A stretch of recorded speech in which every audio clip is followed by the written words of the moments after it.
Olá pessoal, tudo bem? Dando sequência ao nosso PET 3 aí, né? Nossa semana 5, vamos falar sobre o comércio brasileiro e os países emergentes. Bem, o comércio brasileiro e os países emergentes. Os países emergentes, também chamados de economias emergentes ou países em desenvolvimento, são aqueles classificados como subdesenvolvidos e que, no entanto, apresentam um relativo desenvolvimento econômico e social em comparação com as nações mais pobres do planeta. São países que possuem níveis médios ou até um pouco elevados de desenvolvimento humano, bem como um certo nível de industrialização e crescimento econômico, embora seja praticamente impossível generalizar dados e informações semelhantes para todos os países inseridos nessa classificação. Os países emergentes. Em linhas gerais, os países emergentes apresentam economias de industrialização recente que se desenvolveram na segunda metade do século XX e no início do século XXI. É válido ressaltar que a maior parte desses processos de industrialização ocorreu pela massiva entrada de indústrias estrangeiras advindas quase sempre de países desenvolvidos, em busca de mão de obra barata e outras vantagens locacionais. O principal grupo. O principal grupo que protagoniza atualmente os países emergentes seriam os BRICS, né? É um grupo formado por países emergentes como Brasil, Rússia, Índia, China e África do Sul. Embora os russos frequentemente sejam classificados como uma economia em transição para o desenvolvimento, um assunto que gera muitas controvérsias. Além desses, cita-se também o MIST, né, que seria o grupo formado por México, Indonésia, Coreia do Sul e Turquia, né? Além de outros países também, como os tigres asiáticos e também os novos tigres asiáticos, né? Principalmente o Vietnã, nessa segunda nomenclatura aí. Na América do Sul, merece também destaque a Argentina e o Uruguai. Não há, no âmbito da economia mundial, uma definição totalmente aceita sobre o que seriam as economias emergentes.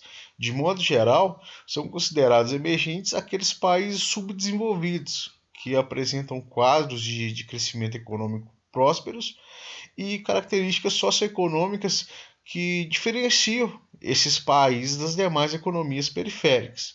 O termo foi primeiramente utilizado pelo Banco Mundial na década de 1980 e desde então passou a incorporar os jargões econômicos e os noticiários de todo o mundo.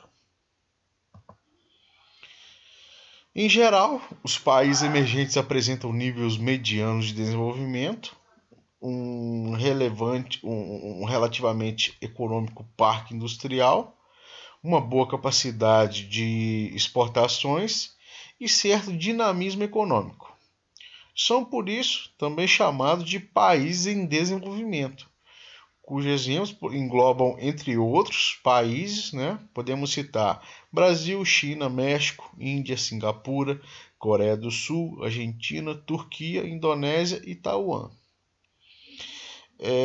Contudo, em torno das análises e das más interpretações sobre esse tema, ergueu-se o mito de que esses países seriam como uma categoria à parte, não se caracterizando nem como países desenvolvidos, nem como países subdesenvolvidos. O BRIC.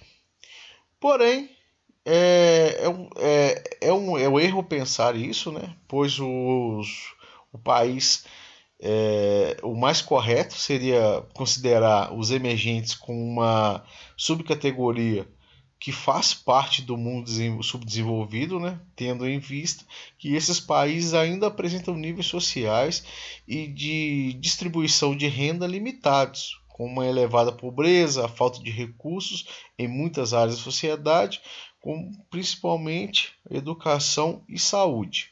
Em 2001, o economista inglês Jim O'Neill criou o termo BRIC, né, para referir-se aos 4 principais países emergentes que apresentavam elevadas potencialidades econômicas, com acentuados crescimentos vindouros e melhorias dos seus índices financeiros, previsões que se caracterizam pelo menos nos 10 anos seguintes, né?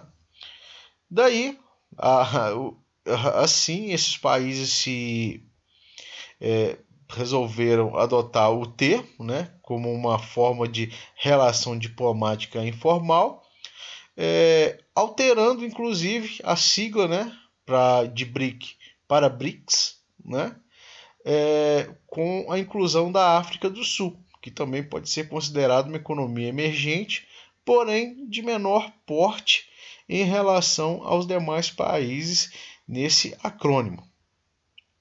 É interessante também, pessoal, sabemos que são as iniciais de cada país, né? Brasil, Rússia, Índia e China, né? O S aqui assim, porque seria o nome em inglês da África do Sul, né? Aí inicia-se com S, ou seja, South Africa, né? Daí surgiu essa sigla e aqui nós podemos observar no planisfério, né, a distribuição desses países aí dos BRICS pelo mundo afora aí. Seria essa parte que está em verde. Só a nível de curiosidade.